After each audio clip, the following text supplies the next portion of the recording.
इसी बीच Jammu air force station पर हुए हमले की जांच को लेकर भी कुछ अपडेट्स आई है। एक नया खुलासा हुआ है। जांच एजेंसियों के सूत्रों के हवाले से ये खबर मिली है कि इस हमले की साजिश आईएसआई ने बिना किसी आतंकी संगठन की मदद लिए रची है। इसकी वजह यह है कि अभी तक ना तो किसी आतंकी संगठन ने हमले की जिम्मेदारी ली है और ना ही आतंकी संगठन से जुड़ा कोई भी व्यक्ति गिरफ्तार हुआ है।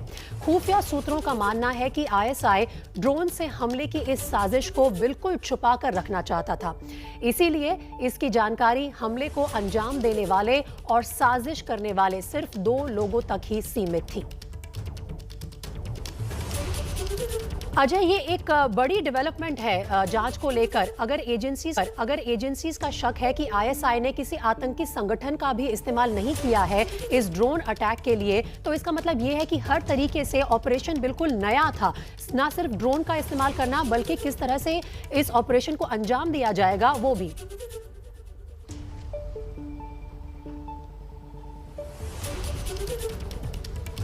देखिए प्रीति, अगर मैं अपने सूत्रों की बात करूं, सूत्रों ने एबीपी न्यूज़ को बताया है कि इसे आइसोलेटेड टास्किंग कहा जाता है। आइसोलेटेड टास्किंग आईएसआई ने की है। आइसोलेटेड टास्किंग का मतलब उस तरह का आतंकी हमला अंजाम देने का डायरेक्शंस आईएसआई की तरफ से जिसकी प्लानिंग सिर्फ चंद लोगों को पता हो और जिसका एग्जीक्यूशन सिर्फ चंद लोगों को पता हो।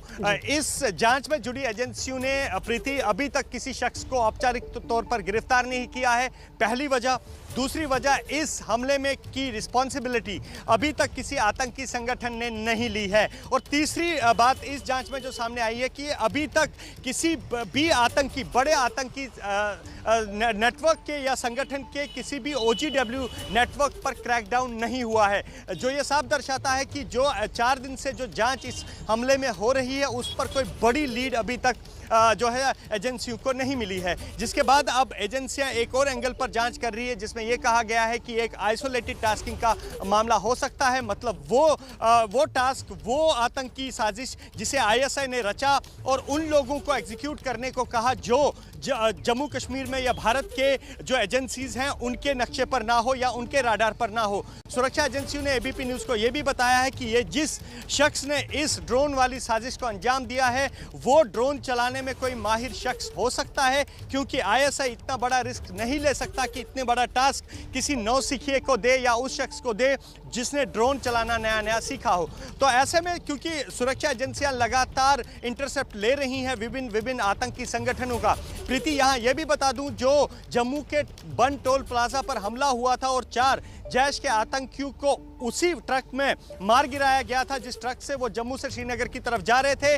उसके बाद लगातार सुरक्षा बलों को इस बात की इंटरसेप्ट मिली थी कि इस एनकाउंटर के बाद जैश के में एक काफ़ी डरी हुई लहर है, जैश काफ़ी घबराया हुआ है, क्योंकि जिस तरह से प्रोएक्टिव अप्रोच यहाँ पर सुरक्षा बलों ने लगाई थी मिलिटेंट्स के खिलाफ और उनकी कब्र उसी ट्रक में बनाएगी, इस तरह का कोई भी डेवलपमेंट या इस तरह का कोई भी इंटरसेप्ट अभी तक सुरक्षा एजेंसियों को नहीं मिला है, जो ये साफ दर्शाता है कि इस जो जम्मू एयरबेस पर हमला हुआ है इसमें किसी बड़े आतंकी संगठन का रोल अब तक नहीं है और इसे आइसोलेटेड टास्किंग का मामला एजेंसियां बता रही हैं। अहम बात है जो आप सूत्रों के हवाले से हमारे साथ शेयर कर रहे हैं। आप बने रहिए हमारे साथ। आईएसआई के हमले में सीधे शामिल होने की एक और वजह है पाकिस्तान के प्रधानमंत्री इमरान खान का बार-बार आईएसआई के हेडक्वार्टर जाना। पिछले गुरुवार को जब पीएम मोदी ने दिल्ली में कश्मीर के नेताओं की बैठक बुलाई, उससे ठीक पहले इमरान खान आईएसआई के हेडक्वार्टर गए थे।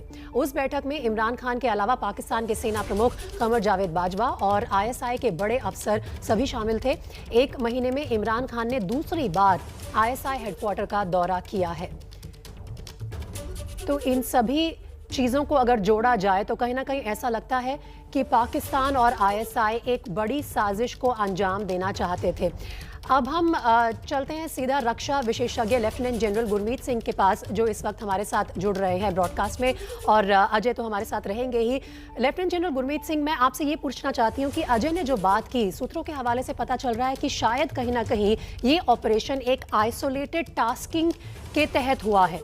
आइसोलेटेड टास्किंग का मतलब है कि किसी टेक्निकल एक्सपर्ट को आईएसआई ने हायर किया। क्या आप तक मेरी आवाज आ रही है सर?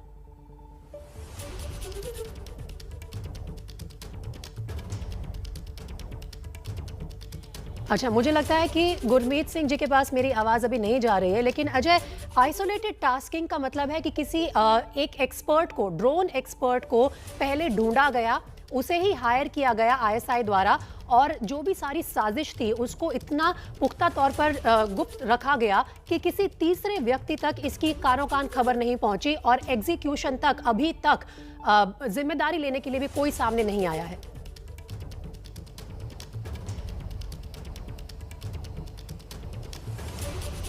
जी प्रीति, देखिए दो तीन चीज़ें इसमें अहम है। सबसे पहले जो आतंकी संगठन है जो जम्मू कश्मीर में एक्टिव है, चाहे वो जैश ए मोहम्मद हो, लश्कर ए तोयबा हो या दूसरे संगठन हो, जब इस तरह की कोई टास्किंग दी जाती है इन आतंकी संगठनों को, तो उसकी सूचना एजेंसियों तक कैसे पहुंचती है? उसकी सूचना एजेंसियों तक इंटरसेप्ट्स के जरिए पहुंचती है, क्योंकि जब इस तरह की कोई बड़े हमले की साजिश रची जाती है तो जो ओवरग्राउंड वर्कर या यहाँ पर जो आतंकी है वो आपस में कुछ इस तरह की बात करते हैं जिससे एजेंसियों को शक होता है कि इस तरह के किसी आतंकी हमले की साजिश रची जा रही है, जिसके बाद अलर्ट दिए जाते हैं।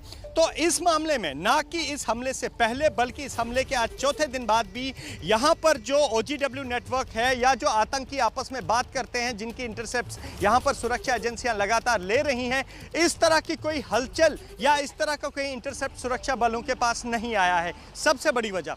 दूसरी वजह, अब तक 4 दिन में अब तक किसी भी OGW नेटवर्क या किसी भी आतंकी संगठन के किसी भी से जुड़े हुए किसी भी शख्स का गिरफ्तार ना होना। तीसरी बड़ी वजह कि अब तक किसी भी आतंकी संगठन का खुलकर सामने ये नहीं कहना कि इस हमले को हमने अंजाम दिया है। प्रीति, यहाँ एक और अहम बात यह है कि FATF की जो तलवार लगातार पाकिस्तान पर लटक रही है और पाकिस्तान ग्रे लिस्ट से बाहर आना चाहता है, ऐसे में ISI की यह भी एक सोची समझी साजिश हो सकती है कि किसी एक एक्सपर्ट को यह टास्क दिया जाए, ना कि किसी जो आतंकी संगठन को, क्योंकि अगर आतंकी संगठन का रोल इस सारे अटैक में एस्टैब्लिश हो जाता है तो अजय, जिन पर सारी एजेंसीज काम कर रही हैं। मैं एक बार रक्षा विशेषज्ञ लेफ्टिनेंट जनरल गुरमीत सिंह जी के पास जाना चाहती हूं। सर, अगर आपको मेरी आवाज आ रही है तो आइसोलेटेड टास्किंग के बारे में एज डिफेंस एक्सपर्ट आप क्या कुछ हमारे साथ जानकारी शेयर कर सकते हैं? क्या ये एक ऐसी स्ट्रैटेजी है जिसको अब आतंकी संगठन और खुफिया एजेंसीज जैसे ISI इस्तेमाल कर रहे हैं? इन्वेस्टिगेशन जैसे पूरी होगी और भी डिटेल्स पता लगेंगी, लेकिन ये जो इंटेलिजेंस एजेंसी होती हैं ऐसे वाले तरीके इस्तेमाल करती हैं जिसके अंदर में स्लीपर एजेंट्स को यूज किया जाता है और वो इनएक्टिव रहते हैं और एन वक्त के ऊपर में एक्टिव हो जाते हैं काम करने के लिए। और जिस प्रकार से ISI काम करता है, इनके बहुत स्लीपर एजेंट्स हैं, उसमें कोई शक की बात नहीं है। और इनका जो OGW नेटवर्क है वो तो बहुत ही एक्टिव रहा है हाल ही के टाइम के ऊपर में, क्योंकि जिस प्रकार से भारतीय सेना ने ऑल आउट ऑपरेशन किया है और उस पर बहुत बड़ी सक्सेस मिली है पिछले कुछ एक समय के अंदर में, और अवाम की तरफ से भी एक स्पेसिफिक इनपुट आती रही है, तो इसलिए जो टास्किंग का पैटर्न है इसमें अवश्य ही बदली हुआ है। और देखिए जो अभी ड्रोन का अटैक हुआ है, ये जिस प्रकार से भी हमने देखा है कि राष्ट्र के लेवल के ऊपर में प्रधानमंत्री जी, रक्षा मंत्री, होम मिनिस्टर, NSA और उनको मिलने से पहले रक्षा मंत्री जी तीनों सेना के अंग के चीफ से मिले हैं और NIA को ये इन्वेस्टिगेशन सौंपी है, तो अवश्य ही जो लेवल है और जो उनको पता लग रहा होगा वो एक बहुत ऊंचे दर्जे की इनपुट होगी। और एक बात पक्की है, अगर आप जिस प्रकार से पाकिस्तान आर्मी, ISI और टेररिस्ट ग्रुप ऑपरेट करते हैं और इनको ये भी मालूम है कि इनकी जो शक की सुइयां बिल्कुल सीधा सीधा टेररिस्ट ग्रुप और ISI के पास में जाएंगी, उसमें कोई शक की बात नहीं है। लेकिन आप देखिए कि उसके ठीक महज 24 घंटे के बाद में फिर आपको वहां पे ड्रोन दिखाई देते हैं। और मैं तो कहूंगा कि ये जो ड्रोन अटैक है ये एक नई टेक्नोलॉजी और एक पैराडाइम शिफ्ट हुआ है, बिल्कुल एक नया बार। इस पैराडाइम शिफ्ट के बारे में जनरल गुरमीत सिंह विस्तार से आपसे बात करेंगे। और एक बार दोबारा चलते हैं जम्मू में हमारे संवाददाता अजय बाचलू और रक्षा विशेषज्ञ लेफ्टिनेंट जनरल गुरमीत सिंह, जो दोनों हमारे साथ इस बुलेटिन में मौजूद हैं। जनरल गुरमीत सिंह, आप ब्रेक से पहले बात कर रहे थे उस पैराडाइम शिफ्ट की। तो क्या ऐसा हो रहा है कि आतंकी संगठन एक दूसरे से ग्लोबल तौर पर हिंट ले रहे हैं, आइडियाज ले रहे हैं, और अब वो आइडिया हमारे यहाँ कश्मीर में पाकिस्तान के आईएसआई संगठन इंप्लीमेंट करें, चाहे वो ड्रोन के जरिए हमला करना हो या फिर ये आइसोलेटेड टास्किंग जैसी ऑपरेशंस इंप्लीमेंट करने हो? प्रीति जी, आपका सवाल बिल्कुल डायरेक्ट है और बहुत अच्छा सवाल है। देखिए, जिस प्रकार से पाकिस्तान आर्मी, आईएसआई और टेररिस्ट ग्रुप्स आर्मेनिया, अजरबैजान की जब लड़ाई हुई थी उन दोनों के बीच में, और उसमें सबसे बड़ी जो बात निकल के आई थी, उन्होंने किस प्रकार से लॉयटरिंग म्यूनिशन और ड्रोन्स को इस्तेमाल किया था, यूएवीज को इस्तेमाल किया था। उसके बाद में जो इजराइल डिफेंस फोर्सेस और हमास टेररिस्ट के बीच में फलस्तीन में लड़ाई हुई थी, उसके अंदर में भी हमास ने बहुत बड़े पैमाने के ऊपर में ड्रोन का इस्तेमाल किया, रॉकेट 4000 रॉकेट दागे। लेकिन जिस प्रकार इजराइल की डिफेंस फोर्सेस के पास में इसकी एक प्रोटेक्शन है, एक आयरन डोम बनाया है जिससे रॉकेट, मिसाइल और ड्रोन्स को बर्बाद कर सकते हैं, उसको डिटेक्ट कर सकते हैं। और देखिए, बड़ी बात यह है कि जिस प्रकार से ये ड्रोन के तरीके से, टेक्नोलॉजी से टारगेटेड असैसिनेशन किया इजराइल और ईरान के बीच में, जो ईरान का सबसे बड़ा मिलिट्री इंटेलिजेंस का मेजर जनरल था, उसको बगदाद के एयरपोर्ट के बाहर ड्रोन से आर्टिफिशियल इंटेलिजेंस सैटेलाइट कम्युनिकेशन के साथ में उसको मार गिराया। उसके बाद में ईरान के टॉप साइंटिस्ट को तेहरान के बाहर AI, satellite communication, face recognition और ड्रोन की मदद से उसको मार गिराया।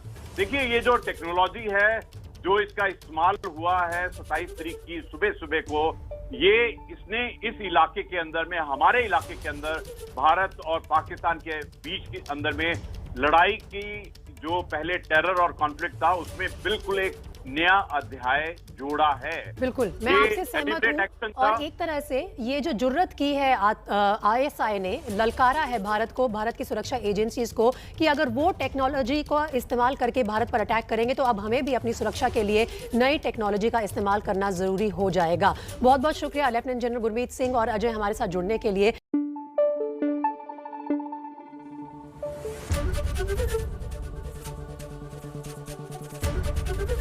एबीपी न्यूज आपको रखे आगे।